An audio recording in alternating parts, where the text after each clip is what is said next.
हिंदू धर्म की एक अनसुनी कहानी। गुरु धौम्य और उनके शिष्य आरुणि की परीक्षा। प्राचीन भारत में आर्षि मुनियों के गुरुकुलों में शिक्षा प्राप्त करना एक कठिन और अनुशासनपूर्ण प्रक्रिया थी। विद्यार्थी न केवल वेद, उपनिषद और शास्त्रों का अध्ययन करते थे, बल्कि वे गुरुओं की सेवा भी करते थे और उनके आदेशों का पूर्णतः पालन करते थे। ऐसी ही एक प्रेरणादायक और कम सुनी जाने वाली कहानी है महर्षि धौम्य और उनके शिष्य आरुणि की, जिसमें गुरु भक्ति, त्याग और समर्पण की अनुपम मिसाल देखने को मिलती है। गुरुकुल में शिक्षा का प्रारंभ प्राचीन काल में पंचाल देश के एक महान आर्षि धौम्य का प्रसिद्ध आश्रम था, जहाँ कई शिष्य शिक्षा प्राप्त कर रहे थे। वे अपने कठोर अनुशासन और शिष्यों की परीक्षा लेने के लिए प्रसिद्ध थे। उनके गुरुकुल में एक बालक था जिसका नाम आरुणि था। वह अत्यंत विनम्र, सहनशील और गुरु के प्रति समर्पित था। गुरु धौम्य अपने शिष्यों को केवल शास्त्रों का ज्ञान ही नहीं, बल्कि जीवन की कठिनाइयों से जूझने और सेवा भाव की शिक्षा भी देते थे। वे मानते थे कि सच्चा ज्ञान केवल पुस्तकों से नहीं, बल्कि सेवा, त्याग और धैर्य से प्राप्त होता है।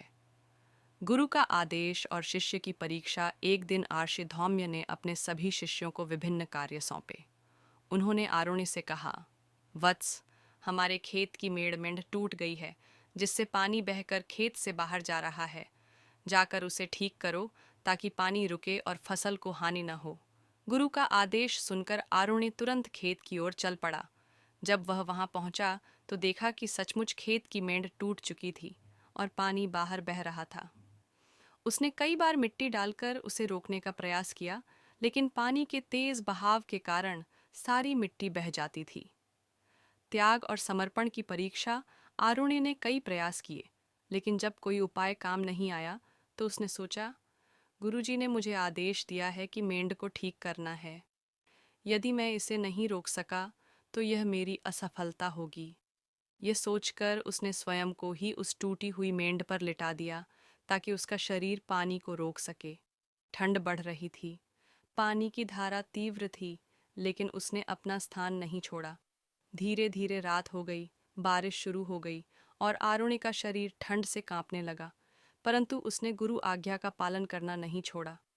गुरु की चिंता और खोज। उधर गुरुकुल में आर्षि धौम्य ने देखा कि सारे शिष्य लौट आए थे, लेकिन आरुणि अभी तक नहीं लौटा था। उन्होंने शिष्यों से पूछा, क्या किसी ने आरुणि को देखा? जब सबने मना कर दिया तो गुरु चिंतित हो गए। वे अपने शिष्यों के साथ खेत की ओर चल पड़े। वहां जाकर उन्होंने पुकारा, वत्स आरुणि, तुम कहाँ हो? ठंड में कांपते हुए आरुणि ने कांपती आवाज में उत्तर दिया, गुरुदेव, मैं यहाँ हूँ।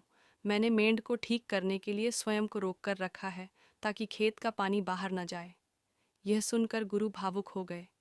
वे दौड़कर उसके पास पहुंचे और बोले, वत्स, उठो, तुमने अपनी परीक्षा उत्तीर्ण कर ली है। तुम्हारी गुरु भक्ति और समर्पण देखकर मैं अत्यंत प्रसन्न हूँ। आशीर्वाद और सिद्धि प्राप्ति। गुरु ने अपने आशीर्वाद से आरुणि को विद्या और सिद्धियों से भर दिया।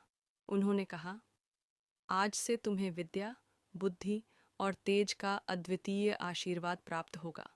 तुम्हारा नाम सदा सदा के लिए इतिहास में अमर रहेगा। उस दिन से आरुणि को उद्दालक आरुणि के नाम से जाना जाने लगा और वे आगे चलकर एक महान आर्षि बने।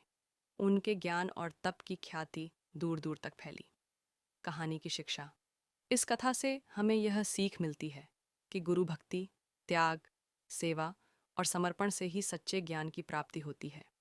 जो व्यक्ति अपने कर्तव्यों को पूरी निष्ठा से निभाता है, उसे असंभव कार्यों में भी सफलता मिलती है।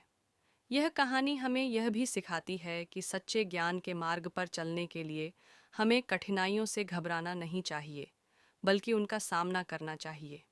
उपसंहार। आरुणि की यह कथा महाभारत में भी संक्षेप में उल्लेखित है, लेकिन इसे बहुत कम लोग जानते हैं। यह उन कहानियों में से एक है जो हमें समर्पण, कर्तव्य निष्ठा और त्याग की महत्ता समझाती है। आज भी यदि कोई व्यक्ति गुरु की आज्ञा का पालन पूरी निष्ठा और समर्पण के साथ करता है, तो वह निश्चित ही अपने जीवन में सफलता प्राप्त करता है। गुरु भक्ति ही सच्ची विद्या है और सच्ची विद्या ही जीवन का वास्तविक प्रकाश है।